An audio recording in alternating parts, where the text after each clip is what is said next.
राधे राधे, जय श्री कृष्णा। दोस्तों कैसे हो आप सब? आई होप आप अच्छे होंगे। मैं भी ठीक हूँ, मेरे बच्चे भी ठीक है। जैसा कि कल मैंने आप लोगों को बताया था कि मैं अपनी फ्रेंड से मिलने जाऊंगी, वो भी बहुत दिक्कत में चल रही है, तो इसीलिए मैं तैयार हो गई हूँ। और बिंदी लगाना भूल गई थी तो बिंदी लगा लिया, हाथ पे लगा ली थी बिंदी कि अभी थोड़ी देर में लगा लूंगी, तो भूल गई। तो अभी नेल पेंट लगाने बैठी थी, देखा पैरों की तरफ तो पैर देखने में अच्छे नहीं लग रहे थे। मैं कि चलो अब कहीं बाहर जा रही हूँ तो नेल पेंट लगा लेती हूँ, घर पर तो चाहे जैसे रह लो ना। तो जो मेरी फेवरेट वो है ना नेल पेंट, तो वो सूख गई है, जबकि मैं उसको यूज नहीं करती हूँ ना, तो इसीलिए रखे रखे जो है ना ये चीज़ें ख़राब हो जाती है। मेरे पास बहुत सारा मेकअप का सामान रखा है, बट नहीं लगाती हूँ तो वही एक्सपायरी डेट निकल जाती है, ख़राब हो जाती हैं। तो यहाँ पे ये रेड वाली रखी हुई थी, तो पहले मैं बहुत लगाती थी रेड कलर की नेल पेंट, बट अब नहीं, अब तो ऐसे ही है। तो अभी मैं नेल पेंट लगाने बैठी तो गुड़िया आ गई और जिद करने लगी कि मम्मा पहले मेरे लगाओ, अपने बाद में लगाना। मैं कि बाबू मैं अपने लगा लूँ फिर लगाती हूँ। नहीं, जिद पकड़ ली, नहीं मम्मा पहले मेरे लगा दो फिर लगाना। मैं कि लाओ तुम्हें ही फ्री कर देती हूँ, क्योंकि मेरे पास खड़ी थी तो बार बार हाथ हिला रही थी, और फिर नेल पेंट जो है ना फिर बिगड़ जाती है, लगाओ तो अच्छे से नहीं लग पाती है। और वैसे ना अगर नेल पेंट सूख जाते हैं तो उसमें अगर वो होता है थिनर, उसमें डाल लीजिए नेल पेंट में, तो वो जो नेल पेंट है पतली हो जाती है, तो वो उसको ना यूज कर सकते हैं। थिनर वही जो नेल पेंट रिमूव करने के काम में आता है ना, वही होता है। तो यहाँ पे एक पैर में मैंने लगा ली थी, एक पैर पे मेरे थोड़ी सी लगी थी और थोड़ी सी रह गई थी, तो फिर मैंने बोली लगा उसे कंप्लीट कर लेती हूँ। अब गुड़िया ये कह रही है मेरे दूसरे हाथ पे भी लगा दो। मैं कि दूसरे हाथ पे नहीं लगाऊंगी बाबू, तुम कितनी भी जिद करो। अब मैंने सोच लिया गुड़िया की सारी जो जिद है ना, जितनी भी जिद करती है गुड़िया, वो सब पूरी नहीं क्या करूँगी, लेकिन उसके कहने पर नहीं क्या करूँगी, थोड़ी देर बाद या वैसे करके तब क्या करूँगी। इसकी हर एक बात अब नहीं मानूंगी, क्योंकि इसको आदत पड़ जाएगी ऐसे ही अपनी बात मनवाने की, रोकर धोकर जिद करके। तो थोड़ा सा मैं इस चीज़ पर ध्यान दूंगी। अब गुड़िया थोड़ी बड़ी हो रही है, 3 साल की हो जाएगी, 2 महीने बाद में कंप्लीट कर लेगी। 8 अप्रैल को उसका बर्थडे आएगा, तो फरवरी चल ही रहा है ना, 1 डेढ़ महीना है। और हाँ पता है, मुझे याद आया, गुड़िया पता है क्या कर रही थी, मम्मा मेरा बर्थडे आ रहा है, मेरे लिए आप गिफ्ट लेकर आओगे ना? कि अरे इससे तो ये भी पता है कि बर्थडे आता है तो गिफ्ट भी मिलता है। मैं कि हाँ बाबू लेकर आऊँगी, भाई क्यूटी का गिफ्ट तो आ नहीं पाया। पता है ना, मैं ना 3-4 दिन से लगातार सोच रही हूँ कि आज मार्केट जाऊँ, बट मेरा घर से निकलना नहीं हो पा रहा है। एक ये मेरी फ्रेंड का मैटर हो गया बीच में, तो उसकी तरफ भी मेरा 24 घंटों ध्यान लगा रहता है। कि कहते हैं ना कि काल का कुछ नहीं पता है भाई, जब कहते बुद्धि खराब होती है। एक कहावत भी है, लोग कहते हैं विनाश काले विपरीत बुद्धि। जब विनाश का समय आता है ना तो बुद्धि उल्टी चलती है। कितना भी समझदार आदमी हो, कितना भी विवेकशील हो, लेकिन सब विवेक धरा रह जाता है। और जब सोचने समझने की जो शक्ति है ना जीरो हो जाती है, तो इंसान कोई भी गलत कदम उठा लेता है। उसने मुझे जिस तरह से वो रो रही थी फ़ोन पे, जिस तरह से उसने मुझे अपनी बातें बताई, तो उससे ना मैं हर वक्त मेरे दिमाग में वही बातें चलती रहती हैं कि अभी वो क्या कर रही होगी, कैसी होगी, ऐसे करके। तो यहाँ पे गुड़िया के बाल में पहले एक बार कंघी कर चुकी हूँ, लेकिन इसने ख़राब कर लिए, तो फिर मैं दोबारा से बाल कंघी कर रही हूँ। कह रही थी बाबू अब ख़राब मत करना बालों को, है ना, क्योंकि अब घर से निकलेंगे हम लोग। तो मैं ज़्यादा कपड़े वपड़े कुछ लेके नहीं जा रही हूँ, लेकिन गुड़िया छोटी है ना, तो इस वजह से मैंने गुड़िया के 1-2 जोड़ी कपड़े एक्स्ट्रा डालने हैं। क्योंकि पहले 1-2 बार ऐसे हो गया कि मैं इमरजेंसी में कहीं गई हूँ, तो ऐसे ही चली गई हूँ बच्चों को लेकर के, तो रुकना पड़ गया है, या फिर कुछ ऐसा हो जाता, बच्चों ने कुछ खाया पिया, पानी पिया, तो बच्चों ने कपड़े गीले कर लिए या कुछ ऐसे करके, तो जरूरत पड़ जाते हैं। तो इसलिए गुड़िया कपड़े के लिए, गुड़िया देखो मेरे ना स्लीपर लेकर के आ गई है। उसने देखा मम्मी बैग उठा रही है तो अब जाने वाले हैं, तो मेरे स्लीपर लेकर अंदर आ गई।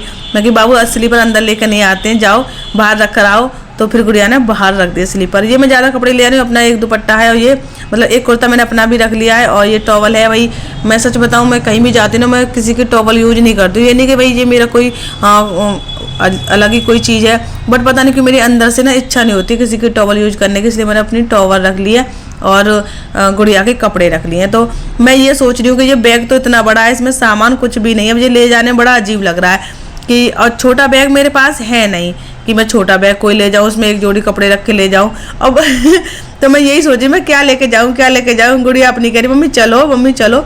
मैं अपने दिमाग में यही सोच रही हूँ कि बैग का मैं करूँ क्या, कोई छोटा बैग है नहीं। वैसे वाले कपड़े वो बैग आते हैं ना रेडीमेड जो आते हैं, जैसे हम शॉपिंग करने जाते हैं मार्केट में, तो वो एक बैग टाइप में मिलता है हल्का सा, है ना, तो अभी वो ना अच्छे नहीं लगते हैं ले जाने में, कहीं भी लेके जाओ तो फिर मैंने कही चलो अभी इसी को लेके चलते हैं। अब इतना ही क्या सोचना, कहीं बहुत वैसी जगह तो जा नहीं रही हूँ। वो खुद मुश्किल में वो कौन सी मेरी फैशन और ये सब देखेगी कि क्या लेके आई थी, कैसी लग रही थी। तो यहाँ पे मैंने ये पानी रख लिया बोतल में, क्योंकि बच्चों को ना प्यास लगती है रास्ते में। घर पे इतनी प्यास नहीं लगेगी, लेकिन अगर घर से बाहर निकलो तो घर से निकलती बच्चों को खाने को भी चाहिए, प्यास भी लगेगी, ये होता है। तो मैंने पहले ही कहा कि ऐसा है जो जिसको भी पानी पीना है ना, पहले घर पे पानी पी के चलो, क्योंकि घर से निकलते ही बस में बैठने की देर नहीं होती है, तब तक बच्चे ना पानी मांगने लग जाते हैं। फिर बड़ी दिक्कत आती है, बस चल रही होती है और उसमें पानी दो बच्चों को, फिर फैलता है, कपड़े गीले होते हैं। जैसे कि मैंने सोचा कि कौन से वाले बैग में रखूँ ये वाली बोतल, बड़े बैग में रखूँ या छोटे बैग में। फिर मैंने छोटे बैग में ही रख ली, क्योंकि कभी कभी ये होता है बस में जब बैठते हैं सीट नहीं मिलती है या जगह नहीं होती, तो बड़ा वाला बैग जो है ना इधर उधर रखना पड़ जाता है। तो इसलिए मैंने अपने छोटे वाले बैग में ही रख ली है। और इसके बाद मैं अब निकल ही रही थी, फिर मैंने सोचा कि अब मतलब मुझे पैसों को लेकर याद आया कि मेरे पास है ना सिर्फ इतने ही पैसे हैं कि किराए लायक, जितना कि मैं वहाँ तक पहुँच सकती हूँ। लेकिन फिर मैं सोच रही थी कि ऐसे तो मैं जा नहीं सकती कि भाई इतने बिल्कुल ही गिने चुने पैसे लेकर के जाऊँ, कुछ तो मेरे पास एक्स्ट्रा होना चाहिए ना। घर से बाहर निकलते हैं भाई, इमरजेंसी कुछ भी हो सकता है, भगवान करे कि भाई सब कुछ ठीक ठीक हो, सबके साथ ही अच्छा होना चाहिए। तो लेकिन फिर भी अपने तरफ से ना ऐसे लेकर चलना चाहिए एक्स्ट्रा। तो अब मैं बच्चों से ये कह रही थी कि बाबू कोई भी ना अगर टॉयलेट बाथरूम कुछ भी आ रहा हो तो कर लो, बाहर मत कहना, मुझसे समझा रही थी बच्चों को।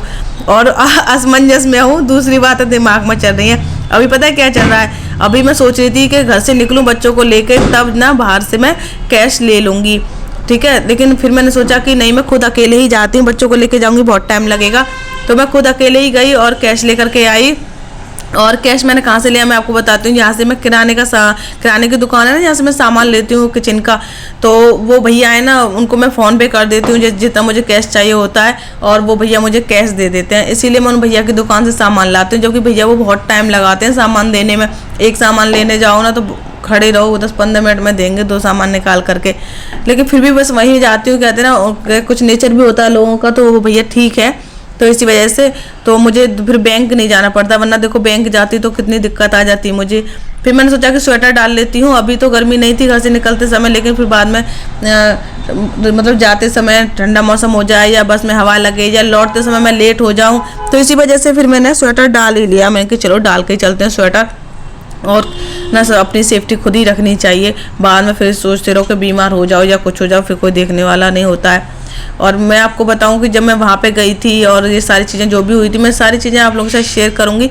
चाबी हाथ में लग रही थी, पता नहीं चाबी कहाँ गिर गई, फिर देखा आवाज़ नहीं हुई थी चाबी गिरने की, फिर ना वो देखा कि बेड पर ही मिल गई चाबी। तो ऐसे करके फिर मैं बच्चों को लेके बैग लेके जो है निकल गई थी घर से। और गैस वगैरह जो रेगुलेटर है मैं वो बंद करके जाती हूँ घर से, जब भी निकलती हूँ पर्दे वगैरह ये सारी चीज़ें बंद करती हूँ, ऐसे नहीं निकलती। यहाँ पे गुड़िया आके ज़मीन पे बैठ गई थी बाहर, मैं कही ज़मीन पे क्यों बैठ गई है बाबू, ऐसे नहीं बैठते हैं। तो फिर जाके कह रही कि मम्मा सबसे पहले मैं जाऊँगी। मैं कि हाँ तुम ही चलो, बच्चों को इतनी जल्दी हो रही है, उनको क्या पता हम कहाँ जा रहे हैं, कैसे जा रहे हैं, क्या कंडीशन है, क्या किसी की सिचुएशन है। बच्चों को तो ये लगता है कि हम घूमने जा रहे हैं। मैं पूरी कोशिश करूँगी कि मैं अपनी फ्रेंड को बहुत अच्छे से समझाऊँ और उसकी हिम्मत बढ़ाऊँ, और जो है वो ये सारी चीज़ें जो सोचनी है वो ये सारी चीज़ें ना सोचे, सब कुछ ठीक हो जाए। बस यही सोच करके जा रही हूँ हर एक चीज़ को, है ना। और आप भी थोड़ी सी ना दुआ करिए भैया उसके लिए भी कि भाई उसका सब कुछ ठीक हो जाए। और मैं तो यही चाहती हूँ उसकी घर गृहस्थी सब कुछ जो है अच्छे से चलने लग जाए, जो भी अगर उनके बीच में कोई गलत फहमी है तो वो दूर हो जाए। तो यहाँ पे ये गुड़िया आगे आगे भाग रही थी, मानते नहीं है बच्चे, आगे आगे भाग जाते हैं।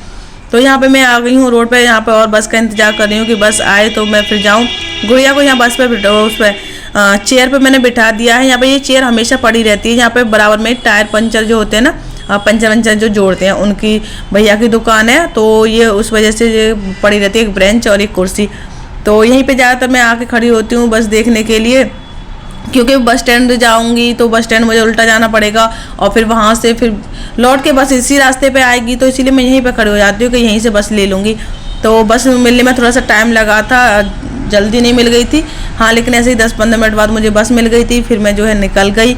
और मैं आपको बताऊं कि उसके बाद फिर मैंने ज़्यादा क्लिप शूट नहीं की थी, क्योंकि मैं बस में जो है ना इतनी ज़्यादा भीड़ थी कि बैठने तक के लिए जगह नहीं थी, लेकिन मेरी मजबूरी थी जाना, तो मैं उस भीड़ भरी बस में जो है चली गई थी। लेकिन कैमरा उसमें वहाँ पे फ़ोन निकाल के कैमरा चलाना, शूट करना या क्यूटी से करवाना बहुत ज़्यादा रिस्की हो रहा था। और हम लोग खड़े होकर गए थे, गुड़िया को लेके मैं पूरे रास्ते खड़े होकर के गई थी, क्यूटी भी ऐसे ही मेरे पास में ही खड़े होकर गया था, तो ऐसे करके हम लोग वो क्लिप शूट नहीं कर पाए। और जब उसके मैं घर पहुंची तो जैसे ही मैंने उसे देखा, उसे देख के सच बता रही हूँ मुझे इतना रोना आया। उसकी हालत ऐसी हो रखी थी, जबकि वो इतनी रफ एंड टफ रहती थी, इतना मतलब कहते ना किसी को हम बहुत अच्छी हालत में देखते हैं, सब कुछ अच्छा अच्छा होता है, फिर उसको अचानक से बहुत अपोजिट हालत में देख लो तो कहते ना विश्वास नहीं होता। मुझे अपनी आंखों में विश्वास ही नहीं हो रहा था। उसकी ऐसी हालत हो रखी थी, बहुत ज़्यादा ख़राब। और सच में इतना, मुझे क्या ही बताऊँ मैं आपको। मैं उस वक्त को उस जो मैं उस टाइम में महसूस कर रही थी ना, वो मैं शब्दों में नहीं बता सकती हूँ उसको देखने के बाद में, कि उसकी क्या हालत हो गई और वो क्या थी। इतना ज़्यादा दुखी हो गई, बहुत ज़्यादा। लेकिन वो देखिए मैंने शूट नहीं किया, क्योंकि देखो मेरे से वो हिम्मत नहीं हो पाई कि मैं ये सारी चीज़ें शूट करूं, और क्योंकि मैं किसी की ज़िंदगी का, किसी की लाइफ का तमाशा नहीं बनाना चाहती। क्योंकि देखो मेरी भी बहुत सारी चीज़ें जो मैंने आज तक शेयर नहीं की हैं, वो इसीलिए नहीं की है कि देखो कुछ चीज़ें होती हैं शेयर करने लायक, तो वो करनी चाहिए, जो नहीं होती हैं वो नहीं करनी चाहिए। और फिर वो तो वैसे भी मेरी फ्रेंड का मैटर है, तो इस वजह से मैं वो सारी चीज़ें नहीं कर सकती। और मैं जिस काम से गई थी, मैं वही काम मैंने वहाँ पे जाके किया। मैंने उसको बहुत समझाया, उसकी बात सुनी, उसके हस्बैंड की भी बात सुनी। उसके हस्बैंड तब तो थे नहीं घर पे, तो जब उसके हस्बैंड घर पे नहीं थे तो उसने मुझे अपनी सारी बातें खोल करके वो बता पाई, जो फ़ोन पे नहीं बता पा रही थी वो भी उसने बातें बताई। बहुत सारी बातें उसने ऐसी बताई मतलब कि अविश्वसनीय थी मेरे लिए, लेकिन दुनिया को देखते हुए, ज़माने को देखते हुए कुछ भी अविश्वसनीय नहीं है, और इस दुनिया में कुछ भी हो सकता है, ठीक है नहीं। तो और आप लोग ये मत कहना कि भाई जब तुम अपनी शेयर नहीं करती हो कहानी तो भाई उसके बारे में क्यों बता रही हो। तो मैं आपको बताऊँ, देखो उसको मैं कोई इसका फेस नहीं दिखा रही हूँ, और हाँ ये सारी चीज़ें सिर्फ इसलिए बता रही हूँ आपको कि मेरा भी मन हल्का हो रहा है थोड़ा सा, और आप लोगों से एक राय भी मुझे मिल जाती है कि मैं उसको क्या सलाह दूँ, क्या मुझे ऐसे करना चाहिए। और आप लोगों को भी बहुत सारी बहनें ऐसी हैं जो मुझे कमेंट करती हैं, और एक सिस्टर सब्सक्राइबर है मेरी जो मुझे बहुत दिनों से कमेंट कर रही हैं, वो भी ऐसी ही किसी परेशानी में किसी परेशानी से परेशान है अपने पारिवारिक उसको लेकर के, मामले को लेके। तो मुझसे बार बार कह रही दीदी मैं क्या करूं, लेकिन मैं उनको भी सही राय नहीं दे पा रही हूँ। मैं उनके ना कमेंट का जवाब ही नहीं दे पाई, ना वीडियो में, ना मैंने कमेंट बॉक्स में जाकर के उनको कोई जवाब दिया है। बहन बुरा मत मानना, लेकिन अभी मैं सोच रही हूँ कि मैं तुमको क्या सही सलाह दूँ, क्योंकि मैं ये सलाह नहीं दे सकती कि भाई तुम अपना घर छोड़ दो और अकेले रहने लग जाओ, क्योंकि अकेले रहना आसान नहीं है, बहुत मुश्किल है भाई, बहुत ज़्यादा मुश्किल है।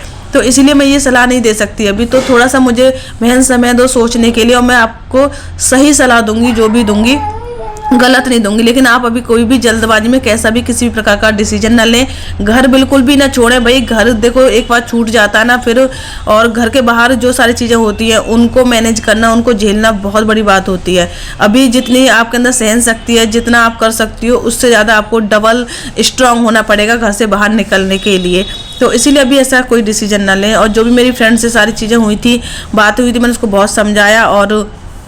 और आगे की जो बात है, उसके जो हस्बैंड का मैटर है, जो भी है वो कल वीडियो में शेयर करूंगी आप लोगों के साथ में। ये देखो रात की 3 बजे की क्लिप है, और एकदम से बहुत ज़्यादा आंधी आई, तूफान टाइप में, और फिर उसके बाद में बारिश आई थी। तो फिर इसके बाद मैंने क्लिप शूट नहीं की। तो ये वीडियो यहीं तक ही। राधे राधे, जय श्री कृष्णा।